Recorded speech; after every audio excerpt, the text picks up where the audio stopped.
He loved her, but his mother forced her to disappear. Years later, he uncovers the truth. His mother built her empire on lies, betrayal, and the woman he was never meant to see again. When secrets resurface, and $1 billion legacy stands between love and loyalty, he must choose, protect his blood, or burn it all down to save his soul. This is not just a story. It's a piece of someone's hidden pain, quietly waiting to be heard. In today's story, we dive into a moment that can change everything, in the most unexpected way. Before we begin, where are you listening from? Canada? The US? Norway? Let us know in the comments, because stories may begin anywhere, but they connect us all. Stay with us until the very end, because sometimes what breaks your heart can also heal it. And if you believe stories can change lives, hit subscribe. Join our journey. We'd love to hear your thoughts. Drop a comment. Your voice matters here. The air in the Lexington estate was suffocating, rich with the scent of roses, marble polish, and old secrets. It was the kind of silence that only wealth could afford, where emotions were buried beneath layers of etiquette and crystal chandeliers. At the far end of the hall, a young woman stood with trembling hands, holding a pen she never wanted to touch, about to sign papers that would rip her life in half. Her name was Alara Vance. The papers were divorce documents, and across the heavy oak desk sat Margaret Lexington, stoic, calculating, and the mother of the man Alara loved more than her own soul. Do it for him, Margaret said, her voice like a silk rope tightening around the throat. He'll never succeed with you anchoring him down. This is the only way he'll become the man he was born to be. Alara's heart screamed in rebellion, but her hand obeyed, signing away her marriage to Adrian Lexington with a single stroke of ink. She didn't cry. She didn't beg. She simply walked out of the Lexington mansion that night with nothing but the clothes on her back, and a letter she would never send. What Margaret didn't know, what even Adrian didn't know, was that Alara came from a world far more powerful than the Lexingtons could ever dream. A world she had been running from her entire life. Because Alara's father wasn't just absent. He was a phantom in the financial underworld. A ghost billionaire with enough influence to cripple empires and build cities overnight. And he had been watching. Waiting. Until now. Now the silence was over. Adrian Lexington stood alone on the edge of the cliff, the waves of the Pacific crashing beneath his Italian leather shoes. He held a velvet ring box in his pocket, unopened. The breeze whipped his black coat, and the salt stung his eyes. Or perhaps it was the tears he refused to admit. This was supposed to be the day he asked Alara to marry him. Again. A second proposal, not because the first one had failed, but because he wanted to show her that love didn't end after marriage. That he still chose her every single day, but she was gone. 6 months ago, she left without explanation, no warning, no argument, no fight. Just a note left on the kitchen counter, 3 lines that made no sense. I love you. I always will. But I'm not what you think. No one had heard from her since, not even her best friend. Not even the cafe she used to work at downtown. Adrian had filed a missing persons report, hired private investigators, even begged his mother to tell him if she knew anything. Margaret denied everything. It's for the best, Adrian. She told him over tea in the sunroom, her voice as calm and callous as ever. Some women don't belong in our world. But Adrian knew something was off. Alara had been everything to him, gentle, fierce, mysterious, and warm in a way that even the Lexington name could never touch. She came into his life like a candle in a hurricane. She never cared about his wealth. In fact, she avoided it. She worked 2 jobs, refused his help, and yet never complained. And now she was gone. Adrian took the ring box from his pocket and opened it slowly. The diamond glinted in the gray light like a shard of a broken promise. Suddenly, a voice behind him. You're looking in the wrong places. He turned sharply. An old man stood a few feet away, wearing a trench coat and a cane with a gold handle shaped like a lion's head. His eyes were hidden beneath a wide, brimmed hat, but his presence was undeniable. Excuse me? Adrian asked. She didn't leave you because she stopped loving you, the man said. She left to protect you. Who are you? The man didn't answer. Instead, he handed Adrian a folded piece of parchment. This is where the truth begins. But be careful. Once you know it, you can never unknow it. Before Adrian could say another word, the man turned and disappeared into the fog as if he had never been there. Adrian opened the paper. Inside was a single name written in blood, red ink, Silas Vance. The world around him stilled. He had never heard that name before, but he would never forget it. From whispers to truth, one name unraveled everything. Adrian couldn't sleep that night.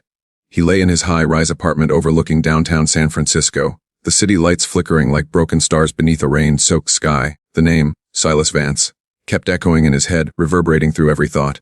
Who was this man, and why had Alara never spoken of him? By morning, he'd scoured every online database, genealogy record, and digital archive he had access to, but there was nothing. No birth records. No photos. No LinkedIn profile. Not even a whisper of a man named Silas Vance in California. It was like the man didn't exist. But Adrian couldn't shake the feeling that he had heard the name before.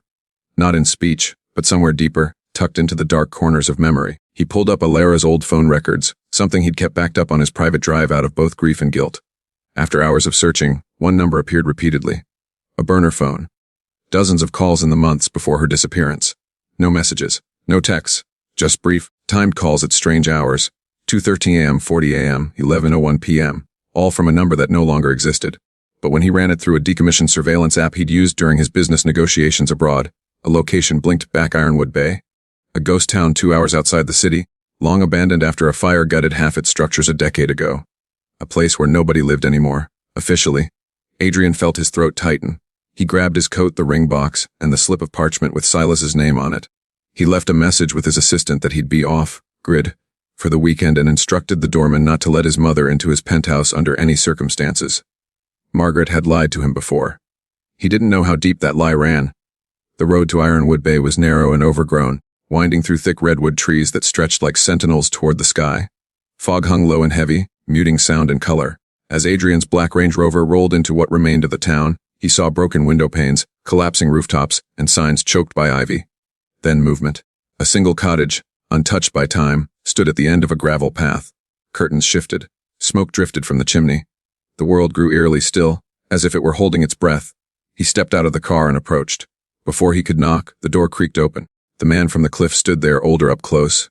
White beard, sharp eyes, and a presence that felt carved from steel and history. Adrian Lexington, the man said, stepping aside. I wondered how long it would take you. You knew my name, Adrian asked, cautious but curious. I know everything about you, the man said, because I know everything about her. You're Silas Vance. He gave a faint smile and motioned to a leather chair by the fire. And you're in love with my daughter. Adrian froze. The word, daughter, hit him like a bullet wrapped in velvet. Alara's your... Yes, Silas said, pouring 2 glasses of deep amber whiskey. She is my blood, my legacy, my only child. Adrian sat, still stunned. Why did she never tell me? Because I didn't want her to. Silas replied, handing him the drink. The Vance name is more than just a name. It's a threat, a shadow. I built empires in silence. I dismantled governments through handshakes and signed papers. I have enemies who don't fear God but fear me. And I wanted her to have a chance to be free. Adrian's mind raced. So you're saying you're... What? A criminal? I'm saying I'm powerful, Silas said coolly. And I used that power to protect her, until your mother interfered. Adrian's jaw clenched. What did she do? She found out Alara wasn't who she pretended to be. She saw the cracks, saw the private calls, the hidden security, the protective shadows I left behind, and she used that knowledge to make Alara disappear. Not with threats, but with guilt. She convinced her that loving you would destroy you. Adrian stood now, the whiskey forgotten. She signed those papers because of my mother. Silas nodded once, and because she believed it would keep you safe. Adrian felt the floor shift beneath him. Everything he'd known, every piece of love and pain, reshaped by a mother's manipulation and a billionaire's secret. He turned toward the door. I have to find her. I have to bring her back. She's not far. Silas said, reaching into his coat. He handed Adrian a photograph. Alara standing in front of a small cabin in the mountains, bundled in a knit sweater, her eyes distant. But understand this, once you enter my world, you can't go back to yours. Adrian held the photo, his fingers trembling. The woman he loved had never left him, not really. She had just been trying to save him, and now he would save her. Sometimes love is not lost, it's hidden where only the brave will follow. Adrian's tires crunched over the dirt road as he climbed higher into the Sierra Nevada mountains. The morning sun filtered through the tall pines, casting golden threads of light across the path. The picture of Alara, the one Silas had handed him the night before, sat on the passenger seat beside him, worn at the edges now from where his fingers kept reaching for it, over and over again. She looked different in the photo. Not just older, but unguarded. Peaceful in a way he'd never seen when they were together in the city. Like the weight she always carried, quietly, privately, had been lifted. But Adrian didn't feel peace. He felt the storm rising inside him. His mother had stolen something precious from him. Not just love, but truth. And he would never forgive her for that. The GPS cut out 20 minutes before he reached the cabin. He had to navigate the final stretch, using only the photo as reference, a crooked pine tree near the front, the cabin roof peeking through thickets of snow, laced firs. It took another half hour of careful searching before he saw it, tucked between 2 massive boulders like it was hiding from the world. He killed the engine and stepped out. The air was thin and quiet, filled only with the rustle of branches swaying in the breeze and the distant cry of a hawk overhead. Each step he took toward the front porch felt heavier than the last. What would she say? Would she even want to see him? He paused at the door and raised his hand to knock, then stopped. Through the window he saw her. Alara. She was sitting at a wooden table, a steaming mug between her hands, staring out the back window as if waiting for a ghost to arrive. Her dark hair was longer now, falling in soft waves over her shoulders, and she wore a thick navy sweater that swallowed her frame. She hadn't seen him yet. Adrian knocked. She flinched, almost dropping the mug. Her eyes darted to the door, widening in disbelief. Slowly she rose and crossed the room, her steps cautious, uncertain. When she opened the door, they stood in silence for a heartbeat that felt like eternity. Alara? Adrian said, breathless. I found you? She blinked, and her voice came out as a whisper. You shouldn't be here. I had to be, he said. You left. I needed to know why. Her shoulders tensed. You know why? No, he replied. I thought I did. For months I thought maybe you stopped loving me. That maybe I wasn't enough, but it was her, wasn't it? My mother? Tears welled up in Alara's eyes, but she didn't look away. She said I would ruin you. That if I stayed, your future would die beneath the shadow of my past. Adrian stepped forward, gently brushing a strand of hair from her cheek. And you believed her? Alara's voice cracked. I didn't want to. But she wasn't wrong. You had a life, a name, a legacy. I didn't want to be the scandal that burned it all down. He laughed bitter and raw. She already burned everything down, Alara. The day you walked away, I lost more than you. I lost the truth. I lost myself. Her lip trembled and she turned away, wrapping her arms around herself. You don't understand who I am, Adrian. My father, he's not just rich. He's dangerous. The kind of dangerous you can't ever outrun. I spent my whole life pretending I wasn't his daughter just to feel human. Adrian stepped into the cabin, closing the door behind him. The scent of cedar and coffee filled the air. I met him. Silas. Her head snapped toward him. You what? He told me everything. About you. About my mother. About the life you tried to protect me from. He paused. But I don't care, Alara. I don't care who your father is. I only care about you. A sob escaped her throat, and she sank into the nearest chair, burying her face in her hands. Adrian knelt before her. I'm not here to drag you back. I'm here to remind you of what we had, and what we could still have. Her fingers clutched his coat like she was afraid he would vanish. You don't know what it means to be part of his world. Then show me, he said. Let me walk through it with you. They sat in silence for a long while, her forehead resting against his chest, the old cabin holding their pain in its wooden bones. And just when Adrian thought the quiet would never break, Alara whispered something that made his blood run cold. He's dying, Adrian, my father. That's why he sent you. Adrian leaned back, stunned. What? She nodded slowly, her face pale. Silas doesn't just want you to find me. He wants you to replace him. Some legacies don't shine, they haunt. Adrian stood frozen, Alara's words ringing like an explosion in his ears. He wants you to replace him. He tried to process it, but it felt like his mind hit a wall. Replace him in what way? Alara slowly pulled away, rising from the chair like something heavy was chained to her every limb. She walked toward the stone fireplace, where a dying flame flickered in its last breath. Her fingers traced the mantle as she spoke. My father's not just a businessman, Adrian. He controls entire sectors. Black market trade routes, offshore accounts, political alliances. His money doesn't sit in banks. It moves through power, through control. And now he's dying. Adrian took a step forward, still trying to wrap his head around the storm unraveling in front of him. Why me? Why not someone from that world? Because he doesn't trust them, she said. He sees corruption in all of them. Liars, backstabbers, people who'd let his empire rot the second he's gone. But he thinks you're different. You're not tainted by greed. You're loyal. And... She paused, pain flashing through her eyes. You loved me. You still do. Adrian swallowed hard. This doesn't make sense, Alara. I'm not a criminal. I run companies. I negotiate clean deals, sign contracts. I don't control oil shipments in war zones, she said bitterly. Decide which tech company survives a hostile takeover. That's his world. You're already on the edge of it, Adrian. He just wants to pull you in. Adrian sat down heavily on the armrest of the couch. His whole life, he had believed his world was one of precision, legality, and structure. Now it felt like it was just a cleaner shade of gray. I came here for you, he said quietly. Not for him. Alara looked back at him, her face softening. I know. But if you take this path, you take me with it. You take my past, his enemies, his secrets. All of it. There was a long pause. The only sound was the ticking of an old wall clock, counting down the seconds like they were borrowed time. Finally, Adrian asked, how long does he have? Months. Maybe less. Alara wrapped her arms around herself, suddenly looking smaller. He's been preparing something. Files. Instructions. He keeps telling me when the time comes, I want Adrian to have the choice. He never gives anyone a choice, Adrian. Not ever. Adrian stood and moved to the window. Outside, the sun had dipped below the trees, casting shadows that stretched long and crooked across the snow. He remembered what Silas said. Once you enter my world, you can't go back to yours. You said he's dangerous, Adrian said. If I say no, what happens? Ilara's silence was answer enough. He exhaled slowly. And if I say yes, you become a king in a kingdom that eats its own. Adrian turned back to her, his gaze hardening. Then I need to meet him again. Not in a cabin. Not in riddles. I want the truth. All of it. Ilara nodded. He'll expect that. He's already waiting. That night, neither of them slept much. Ilara cooked them a quiet dinner. Nothing fancy. Just pasta and sautéed vegetables. But the weight of what hung between them made every bite feel heavy. Adrian watched her move around the small kitchen with ease, like she belonged to this life, not the one waiting for her outside. Later, as the fire dwindled and they sat close on the old couch, Adrian looked into her eyes. I don't care how deep this goes, he said. You're still the woman I fell in love with on that rainy day outside the gallery. When you ran back with my umbrella after I forgot it. She smiled faintly. I almost didn't. I was afraid you'd think I was too forward. I thought you were an angel, he said. And I still do? Ilara leaned into him, her head resting against his shoulder. If you take this offer, Adrian will never be normal again. We never were. They sat like that for a while, wrapped in silence, the kind that doesn't hurt, but heals.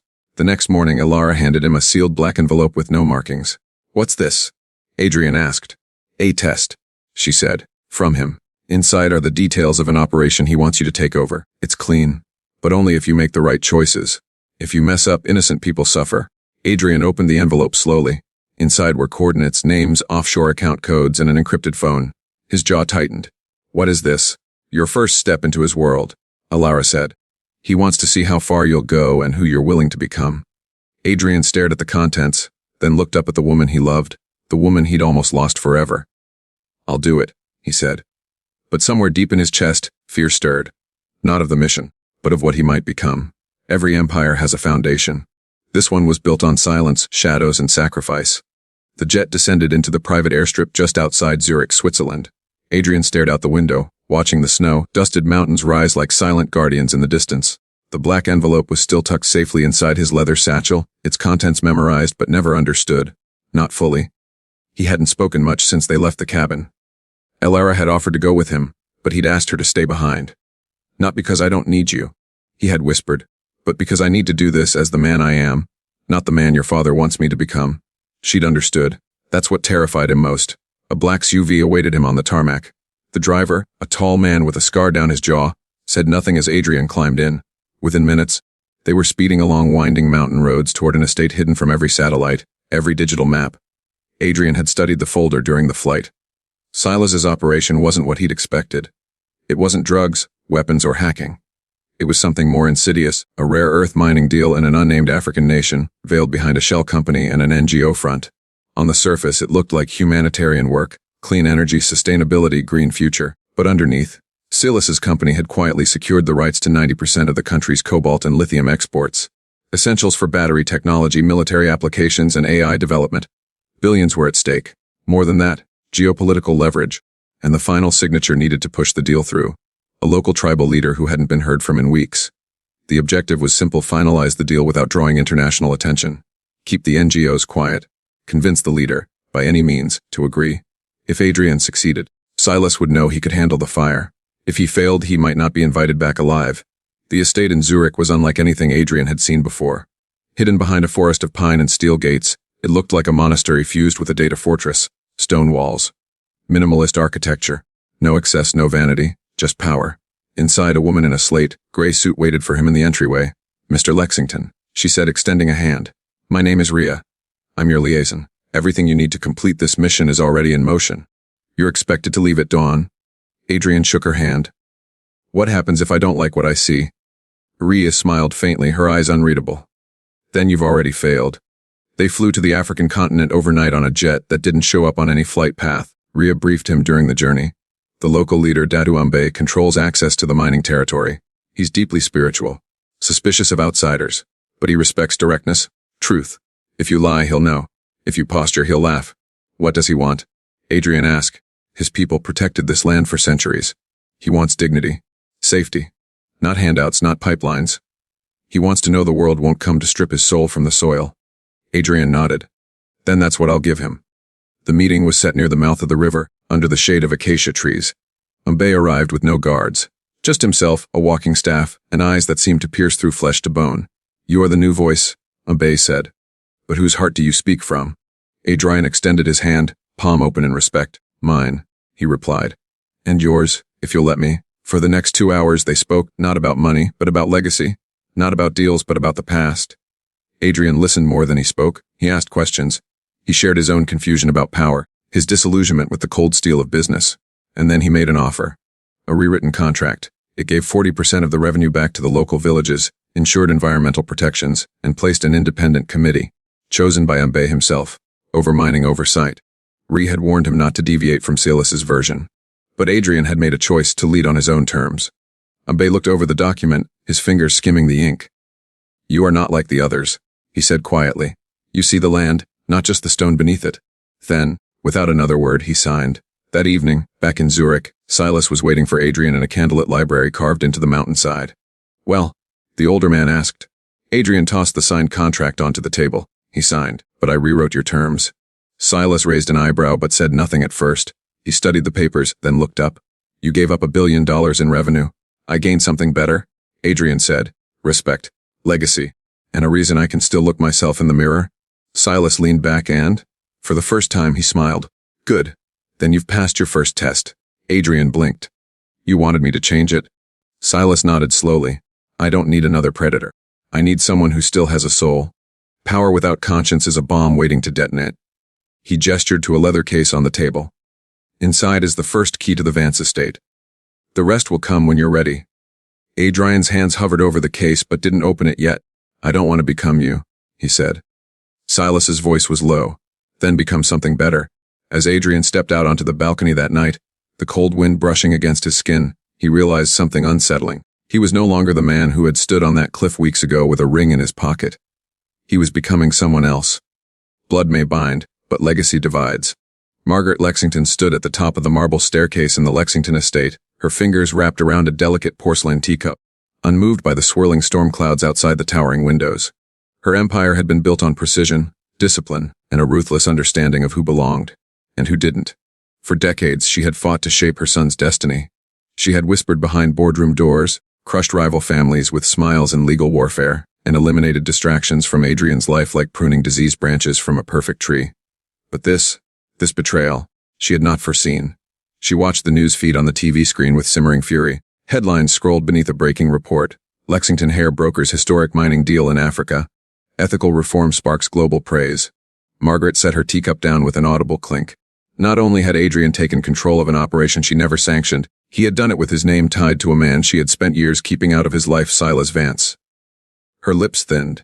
Adrian had chosen Alara, and through her he had opened the door to a world Margaret had spent decades avoiding, loathing, and fearing. Silas wasn't just a rival. He was a ghost from her past. A phantom with too much power and no allegiance to anyone but himself. He had always operated in shadows, and Margaret had done everything to keep her son away from that darkness. She stepped into her private study, where a steel drawer opened with a hidden fingerprint scanner. Inside, old photos, documents, and a locked black folder waited like relics of a former war. She pulled the folder out and opened it slowly. A photograph of a younger Silas stared back at her, dressed in a three-piece suit, standing beside a black car in what looked like Istanbul. Margaret remembered the moment. It had been the beginning of everything, and the end of something else. She reached for her phone. Get me Donovan, she told her assistant. Now? Donovan Ashcroft had worked for Margaret for over 20 years. He wasn't just a fixer, he was her shadow. The man who made things disappear. Who understood that power wasn't loud, it was surgical. By the time he arrived, Margaret was already seated in the study. The photograph of Silas laid flat on the table between them.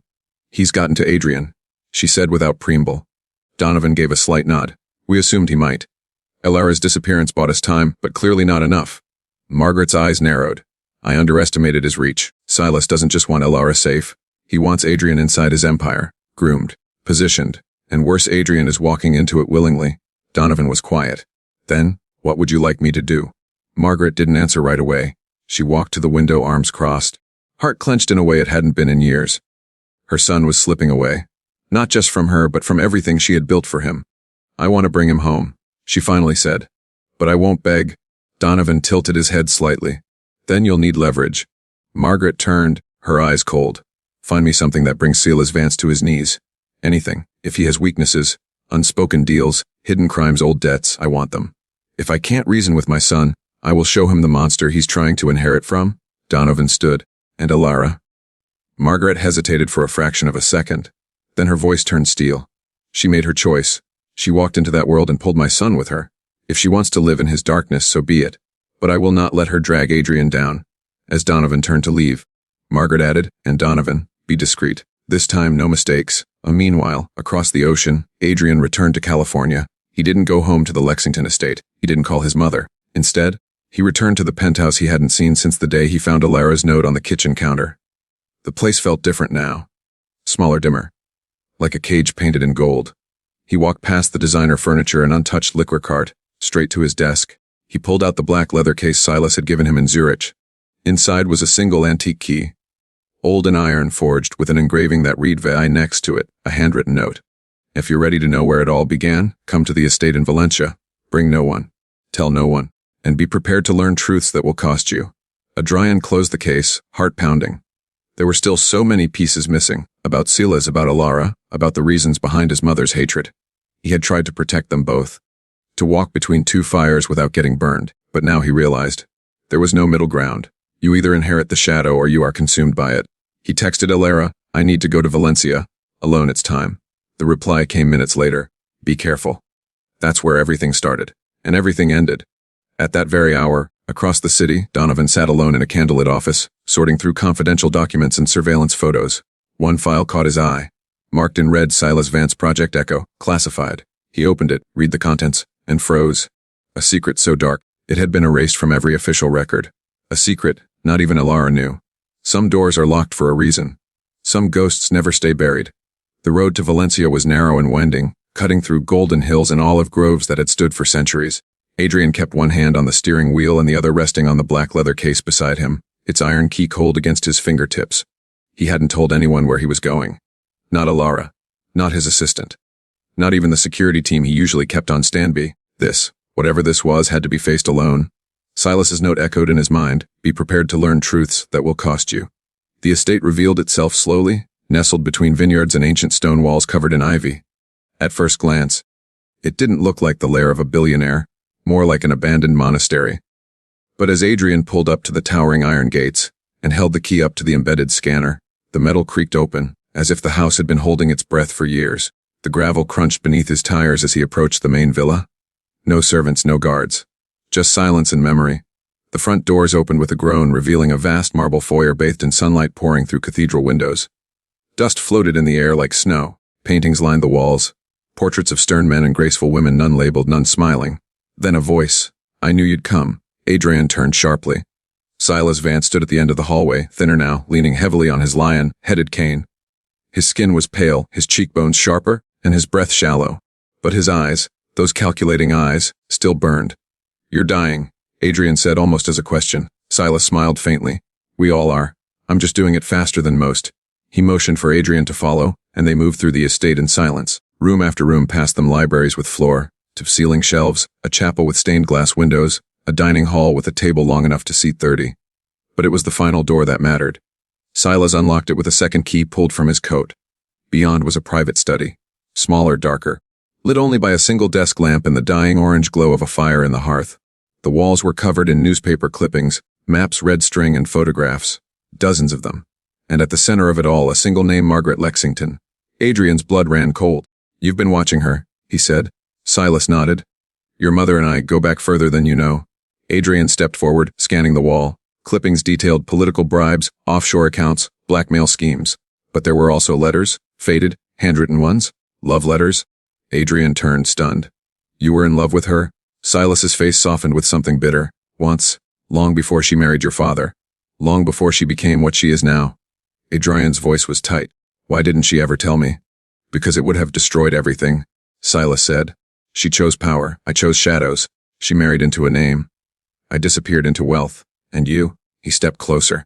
You were the son she molded in her image, but not anymore. Adrian's mind reeled.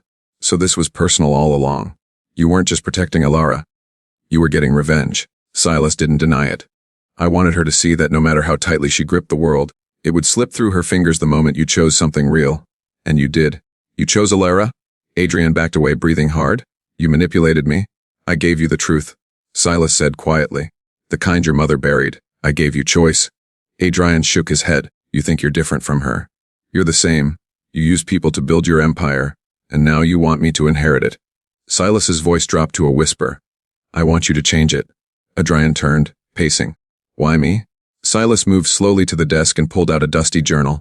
He placed it in Adrian's hands. Because I knew your father, he said. And he wasn't the man you thought he was either? Adrian opened the first page of the journal and froze. Inside were photos of his father and Silas together. Meetings, coded documents. Deals signed under pseudonyms. My father worked with you. Silas nodded. He tried to protect you from it all. But he was in deep, and Margaret cleaned it all up after his death. She made sure you never knew. She wanted you clean. But she also wanted you blind. Adrian's knees buckled slightly and he sank into a nearby chair. His world was collapsing. His father had been part of Silas's underground empire. His mother had betrayed Alara to protect a legacy built on lies, and Silas, this dying man, was handing him a throne made of secrets. Then, the final blow. Silas opened a drawer and removed a sealed envelope. This is Project Echo, he said. It's what your mother has been hiding, what she would kill to protect. Adrian stared at the envelope but didn't open it. Not yet. He looks in it. Silas's face grew dark. The real reason Alara's life was in danger. The reason your mother tried to tear you apart. A silence hung between them, heavy and suffocating. Adrian, Silas said softly, whatever happens next you must choose not just what kind of son you are, but what kind of man you want to become. Adrian stood slowly, the envelope in one hand, the iron key in the other. I'll read it, he said. But not here. Not now. Silas nodded. Then take it. And be ready for what comes next. As Adrian stepped out into the night, the wind howled through the vineyards like a warning. Behind him, the House of Secrets stood still, flickering in firelight. And in his hands, the truth waited like a loaded gun. The truth doesn't just shatter illusions, it rewrites history. Adrian sat in his penthouse, alone with the envelope. Rain traced slow rivers down the windows, blurring the city lights into soft streaks of gold and white. The fire crackled faintly in the distance, but even its warmth felt far away. He hadn't spoken to anyone since returning from Valencia. Not Alara, not Silas. Certainly not his mother. The envelope sat in front of him on the glass coffee table, untouched for hours. Its weight felt heavier than paper, like it carried a different kind of gravity. Inside was Project Echo, the name Silas had whispered with equal parts regret and warning.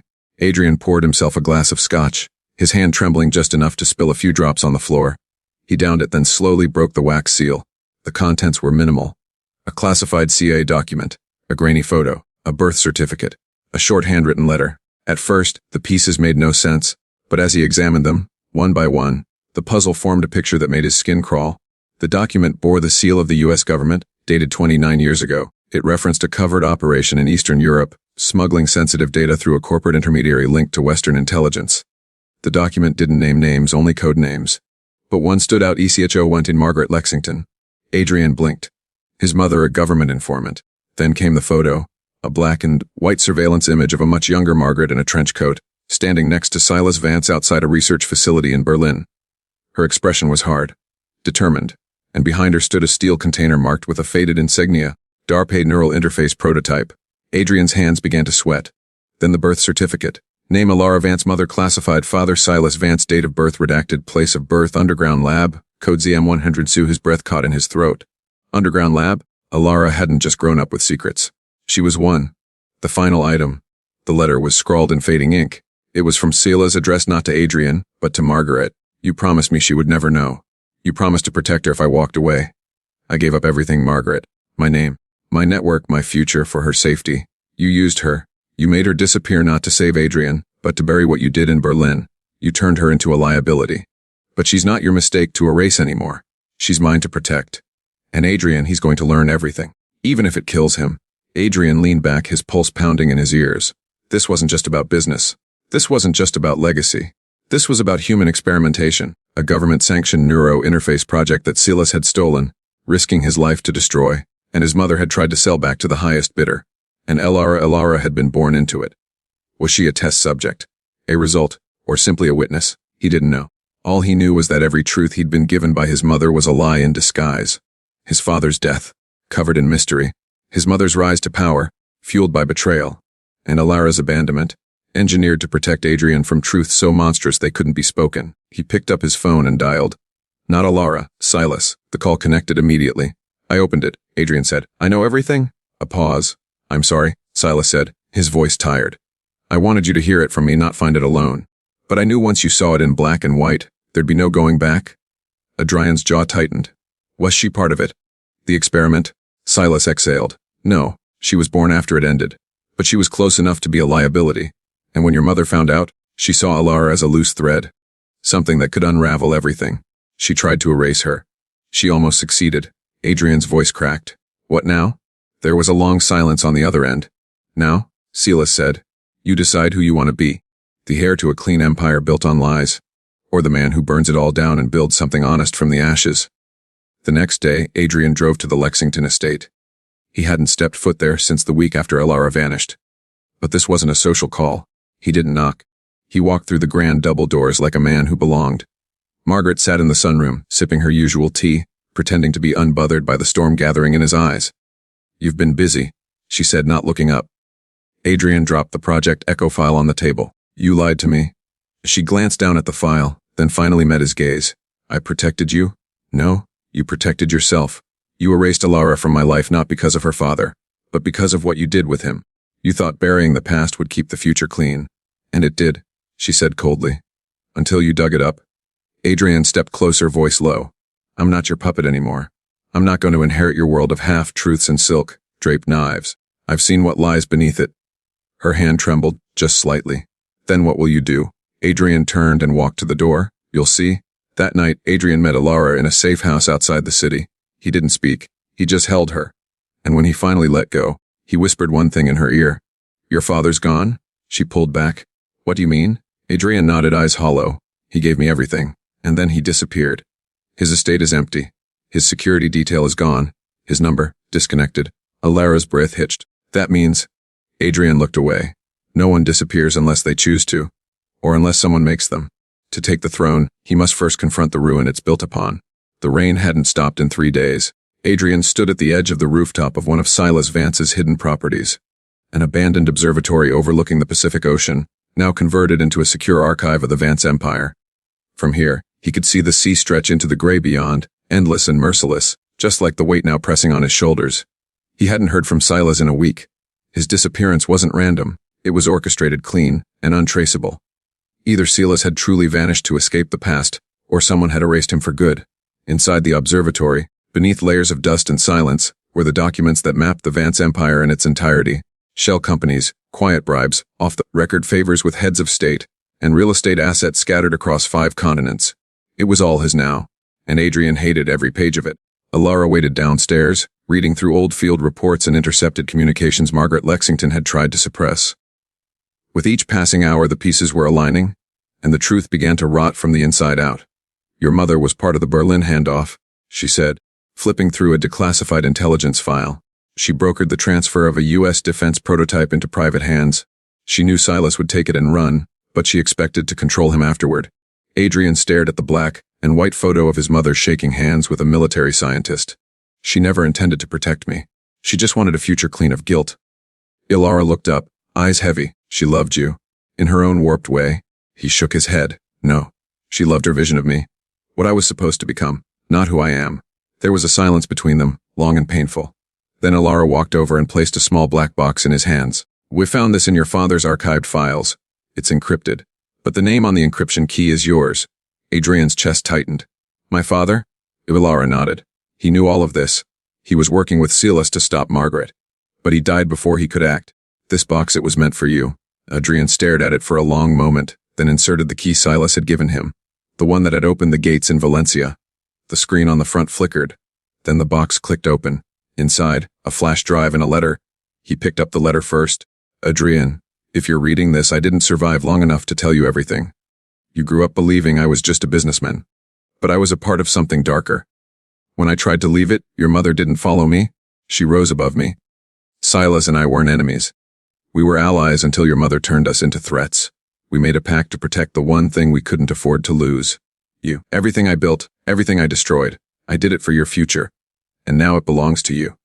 The question is, will you be like us? Or better? Adrian closed the letter slowly, his throat dry. He inserted the flash drive into the laptop, and a cascade of video files, encrypted documents, voice recordings, and satellite images burst onto the screen. Proof of everything. Not just his mother's role in global manipulation, but her direct involvement in the disappearance of political opponents, strategic bankruptcies, and secret wars fought without nations. And there, buried in a folder marked Override Black Coral, was a video, a recording of Margaret. Adrian played it, and the screen came to life with the image of his mother seated in a darkened room. I've always known Adrian would learn the truth someday, she said coldly. And when he does, he will hate me. But I don't regret it, not for a second. She leaned forward. I burned bridges, buried truths, and silenced people for him. I was the villain because someone had to be. Because he wasn't strong enough to make the hard choices yet.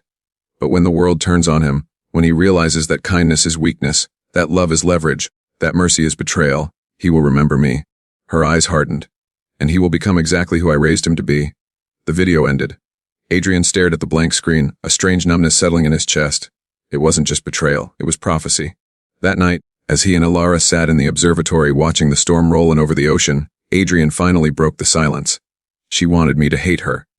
Alara rested her head on his shoulder. She wanted to survive in your shadow, even if it meant becoming your enemy.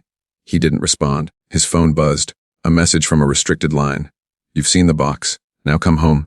Adrian held the phone tightly. The invitation wasn't a plea. It was a challenge. His mother was calling him back, not to apologize, but to complete the transformation she'd spent a lifetime preparing him for. I have to go, he whispered. Alara sat up. You're not going alone. He shook his head. No, not this time. But I'm not going back to become who she wants me to be. I'm going back to end this. Alara's fingers found his, trembling. What if she wins? Adrian looked at her, tired, hurt, but resolute. Then I'll burn her empire down around both of us. Outside, thunder cracked across the sky, and inside, Adrian Lexington finally embraced the price of inheritance. The throne was never the goal. Breaking the chain was. The Lexington estate had never felt so silent. Adrian walked through the grand entryway with Alara at his side. Everything was as it had always been. Marble floors polished to perfection. Priceless art lining the halls, the cold scent of lavender and old money clinging to the walls. But something had shifted. He wasn't the boy raised inside these halls anymore. He was no longer the hair being groomed, the sun being molded, the pawn being positioned. He was the reckoning. Margaret waited in the solarium, seated on the edge of her chaise in a pale gray suit, a glass of white wine untouched beside her. The storm from the night before had passed, but clouds still hung low over the estate like reluctant witnesses. She looked up as Adrian entered, a flicker of something pride, defiance, crossing her face. You came? She said. I opened the box, Adrian replied. I read everything. Her fingers tightened ever so slightly on the stem of her wine glass. Then you understand why I did what I did. Adrian stepped forward. You lied. Manipulated. Erased people from my life, Alara, my father. You murdered reputations, buried secrets, and handed me a legacy soaked in blood. What exactly am I supposed to understand? Margaret stood now, her voice cool and deliberate. That the world doesn't run on honesty. It runs on leverage. On sacrifice. I sacrificed everything to give you a life powerful enough to keep you from being a victim. And if I had to burn every bridge to get there, I did. You didn't protect me. Adrian snapped. You caged me. You fed me a fantasy while destroying anyone who didn't fit your design. I gave you the tools, she said sharply. What you do with them is your choice. Adrian pulled the flash drive from his pocket, the one with the entire record of her empire's underhanded dealings, war crimes, and betrayals. He set it on the table between them. I'm giving this to the press, he said quietly. Her lips parted just slightly. No, you're not. Yes, I am. You'll destroy yourself along with me. I know, he said. Margaret's eyes searched his face, and for the first time, she looked old. Not weak, but tired, weathered. You're my son, she whispered. No, Adrian replied. I'm his son too, and hers, and I'm not carrying this weight forward. It ends here. Silence, cold and suffocating. Then she asked, do you really think exposing all this will change anything? The powerful will stay powerful. The corrupt will adapt. You'll be buried under lawsuits before the truth even trends. Adrian took a slow breath. Maybe. But I'd rather be buried as a man who tried than rule like a coward who didn't. Margaret stepped toward him, voice low and laced with steel. You have no idea what you're walking into. The enemies I've made, the men I've beaten, won't go quietly. They'll come for you. For her. For everything you care about. Adrian looked at Alara. Her hand found his. We're not afraid, he said. Margaret's gaze lingered on their intertwined fingers for a long, aching moment. Her voice trembled, not with emotion, but restraint. You were supposed to be the future, she said bitterly. The right future. No, Adrian replied. I'm the one who walks away. He turned to leave. But as he reached the door, she said one final thing. When they come for you, don't come running back. I won't protect you. Adrian didn't stop walking. I never asked you to. 2 days later, the story broke. Every major outlet around the world carried it. The Lexington Files, a dossier of corporate corruption, hidden wars, government manipulation, and the full extent of Margaret Lexington's control over 3 decades of policy, finance, and media. She was stripped of her board positions. Investigations were launched. Allies turned silent. But the house didn't collapse overnight. It withered. Adrian refused all interviews. Alara stayed by his side as threats came in, legal papers piled up, and private security had to be posted at every doorway. They lived not in hiding, but in quiet resolve. The Lexington name would never be clean again, but it would be free. Weeks later, Adrian stood alone on the cliffs outside Valencia, the same place he had once stood with a ring in his pocket and a future in his hands. This time, the ocean didn't intimidate him. It reminded him that even the most powerful forces eventually give way. A quiet voice spoke behind him. You did it. He turned. It was Alara. Hair wind-blown, eyes bright, wearing the same quiet strength she'd always had, the kind that couldn't be taught or inherited. I didn't save the world, Adrian said. No, she agreed, but you saved your soul. They stood together in silence. Then she added, there's one more thing you need to see. They returned to Silas's estate, sealed now, quiet and untouched. But inside the vault, they found a final recording labeled, Adrian Final Testament. He played it. Silas's voice echoed through the room. If you're watching this, I'm gone. I had hoped to see the world change through you, not with power, but with conscience. The empire I built was meant to protect those too small to be heard.